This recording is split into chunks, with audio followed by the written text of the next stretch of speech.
Welcome to Simply Explained English. I am Lisa. And I'm Eric. Do you want to improve your English easily? If so, you're in the right place. Okay, today we'll listen to a podcast about how to speak English powerfully. Let's listen to it. Hello, everyone. Welcome to our podcast, the podcast where we help you improve your English and feel more confident every day. I'm Tina, your host. And I'm Mark, here to make learning fun. Today, we're talking about something really exciting, how to speak English powerfully. It's not just about knowing lots of words, it's about sounding strong and clear. That's right, Mark. When you speak with power, people respect you more. It's a skill anyone can learn, and we're here to show you how. So let's get started. Tina, a lot of people think that if you're fluent in English, you automatically sound confident. I used to believe that too. What do you think? Good point, Mark. I thought the same thing when I started learning languages. But fluency isn't everything. Research from Stanford Communication Lab shows that even native speakers can sound weak if they don't have presence. It's not just about how many words you know, it's about how you use them. Presence? Do you mean like how you stand or act when you speak? Kind of, but it's more about your voice and energy. Even if your English isn't perfect, you can still sound powerful. For example, I've met non-native speakers who say one sentence, and everyone listens. Why? Because they deliver it with strength. That's cool. So, even if I make small mistakes, I can still impress people? Yes, absolutely. It's not about being perfect. It's about being clear and strong. Let's talk about how to build that kind of presence. Okay, Tina, how do we get this powerful presence when we speak English? Great question. First, it's about conviction. That means you believe in what you're saying. If you sound unsure, people won't trust you. Research from Harvard University found that hesitant words like maybe make people trust you 25% less. Oh, I do that a lot. I say things like, I think this is a good idea, or maybe we should try this. Is that bad? It's not bad, but it can weaken your message. Compare that to, this is a good idea. Here's why. Which one sounds stronger? The second one, for sure. It's more direct and confident. Exactly. When you speak with conviction, people pay attention. Don't over-explain or sound cautious. Just say what you mean. For example, instead of, I think we should meet tomorrow, say, let's meet tomorrow. It's important. I like that. Less doubt, more power. I'll try it. Another big tip, Mark, is to cut the fluff. That means don't use extra words you don't need. Fluff? Can you give me an example? Sure, things like, or repeating yourself. Research from Stanford Communication Lab shows that using hesitation words reduces perceived by 30%. So don't say, I think that maybe we should consider this approach, because it might work. Okay, that does sound weak. What should I say instead? Try this. This approach works better. Here's why. It's short, clear, and strong. Oh, I see. Fewer words, more impact. Right. When you cut the fluff, your message stands out.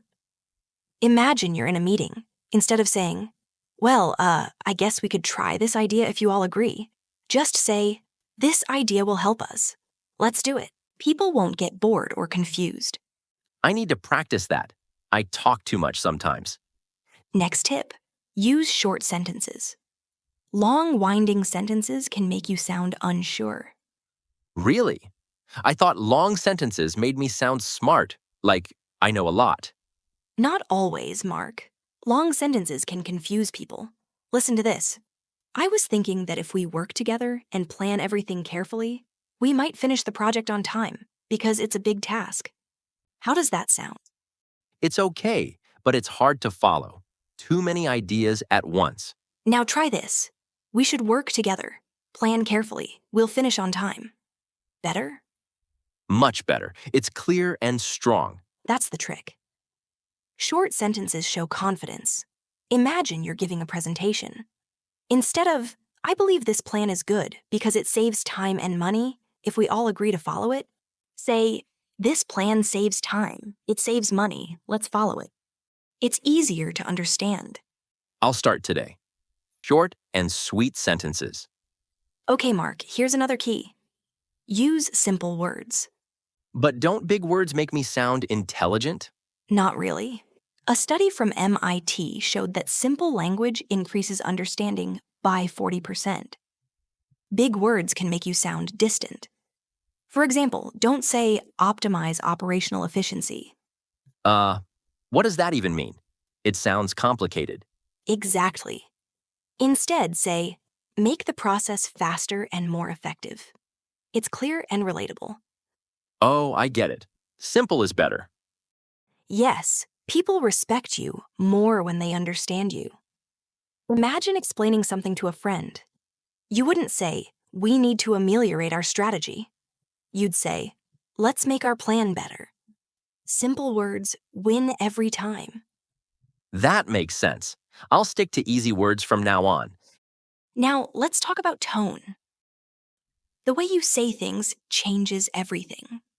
You mean like loud or soft voices? Not just that, it's how your voice moves. For example, say, maybe, we should send this report by Friday, with your voice going up at the end. Try it. Maybe we should send this report by Friday. Oh, it sounds like I'm not sure. Right, it sounds like a question. Now say, let's send this report by Friday, with your voice going down. Let's send this report by Friday. Wow, that's confident. See the difference? End your sentences with a falling tone. It shows you mean it. For example, don't say, this could work. Say, this will work. It's stronger. I love that. I'll practice keeping my voice strong. Okay, Mark, let's put it all together. I'm ready. Tell me. I call this the power speaker formula. 3 simple steps. Step 1. Eliminate unnecessary words. No fluff. Step 2. Break down long sentences. Keep them short. Step 3. Simplify your language. Use plain, clear words. That's it? It sounds so easy. It is, but it takes practice. Try it the next time you speak. For example, in a meeting, don't say, I think maybe, we should do this, because it's a good option. Say, this is the best option. Let's do it. People will listen more. I love this formula. It's like a recipe for confidence. Exactly. Follow it, and you'll sound powerful every time. Wow, Tina, we learned so much today. Speaking powerfully isn't about being perfect. It's about being clear and strong. That's the key, Mark. Be concise, use simple words, and control your tone. It changes how people see you and how you feel about yourself. Practice these tips, and you'll see the difference. I can't wait to try this. Thanks, Tina. You're welcome. And thank you, listeners, for joining us. Try these ideas and let us know how it goes. See you next time on our next podcast. Bye. Bye, everyone.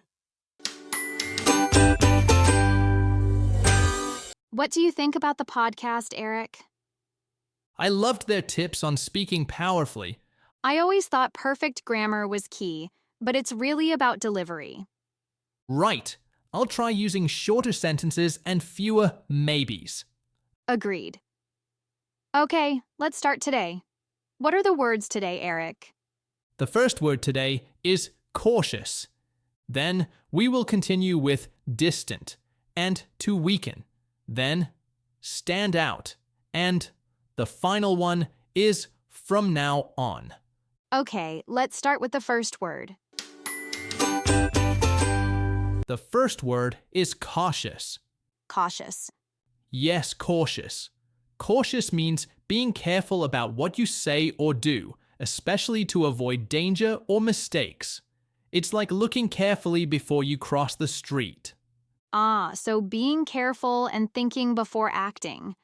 Like when you meet a new dog, you might be cautious. Exactly. You don't know if the dog is friendly, so you approach it slowly and carefully. You are cautious. Here's another example. She is very cautious about spending money. She always thinks twice before buying something. That makes sense. So, she doesn't spend money without thinking. What about another situation? Sure. He gave a cautious answer to the journalist's question. He didn't want to say the wrong thing. Also, drivers should be cautious when the roads are icy. Right? Driving slowly and carefully. That's being cautious. So, it's an adjective, right? It describes someone or something. That's correct, Lisa. It's an adjective. We often use it with prepositions like about or of. For example, be cautious about what you share online, or I'm cautious of strangers. Cautious about, cautious of. Got it. Is it a formal word? It's quite neutral. You can use cautious in everyday conversation, like talking about driving, or in more formal situations, like in a business meeting when discussing risks. It's a generally useful word. For instance, the company is taking a cautious approach to the new market. Okay, I think I understand cautious now. It means being careful to avoid problems. Okay, well, we've explained the word cautious pretty well. Now, let's move on to our next word. Great! Our next word is distant. Distant. Yes, distant. This word has a couple of meanings. First, it can mean far away in space or time. Like a star that is very far away, it is a distant star. Oh, like the opposite of near or close. The mountains look distant from here. Exactly. Or you could say, my cousins live in a distant country. It means the country is far away. We can also talk about the distant future, meaning a time very far from now. Like, flying cars might be possible in the distant future. What's the other meaning, Eric? The other meaning is about people. If a person is distant, they are not friendly or communicative. They seem cold or reserved, not showing much emotion. So someone might seem distant if they are shy or perhaps upset? Yes, that's possible. For example, after the argument, he became very distant. It means he stopped talking much and wasn't warm or friendly. Or she seemed distant during the meeting, like her mind was somewhere else. So it can describe physical distance, like a faraway place, or emotional distance, like an unfriendly person. And is it formal or informal? It is quite neutral. You can use it in everyday chats, like the shop is quite distant from my house, or in writing or more serious conversations, like there was a distant relationship between the two brothers. Okay, well, I think now our followers understand the word distant better. Now, let's move on to our next word. The next word is to weaken. To weaken. I know that one. It means to make something less strong. Exactly. When something becomes less strong or powerful, we say it weakens. So, you can weaken something or something can weaken on its own? Yes. For example, the storm weakened before reaching the city. Here, the storm became less strong by itself. Got it. And if I say the illness weakened him, it means the illness made him less strong. Perfect. You can use weaken when talking about physical strength, like lack of sleep can weaken your body. So it can also be about other things, not just physical strength? Yes, you can weaken someone's argument or position. For example, the new evidence weakened his case. That's useful. Is it formal or informal, Eric? It's neutral. You can use it in both formal and informal situations. Are there any grammar points we should know? Weaken is a verb. It can be followed by a noun or pronoun. For example, stress can weaken your immune system. Oh, I see. You don't need a preposition after it. Yes, Lisa, you just use it directly with the object. Nice. So I could say, his mistake weakened their trust in him. Exactly. Great sentence. Okay, well, I think we've explained weaken pretty well. Let's move on to our next word. The next word is from now on. From now on. That sounds useful. It is. We use from now on to talk about a change that starts now and continues into the future. So it's about making a decision to do something differently starting right now? Exactly. For example, I'm going to exercise every morning from now on. This means I wasn't exercising before, but starting today, I will exercise every morning in the future.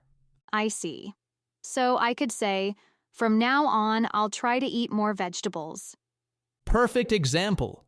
Notice that after from now on, we usually use the future tense with will or going to.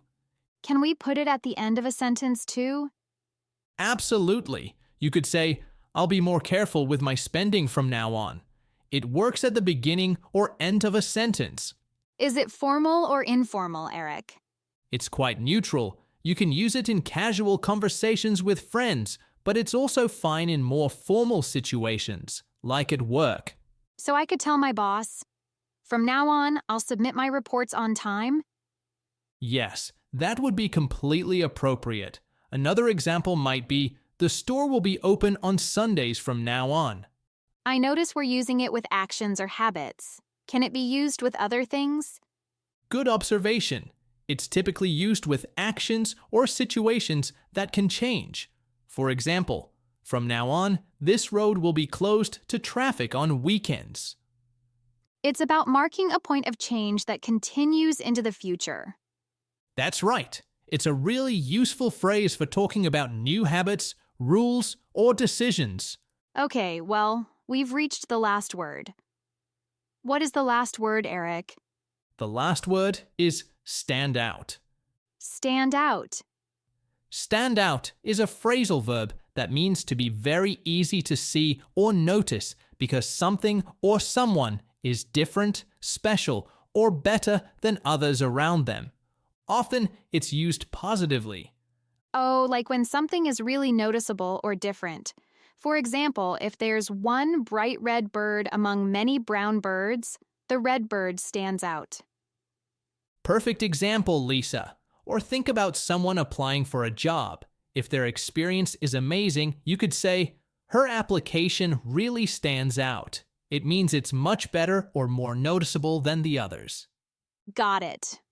So, it's about being noticeably different.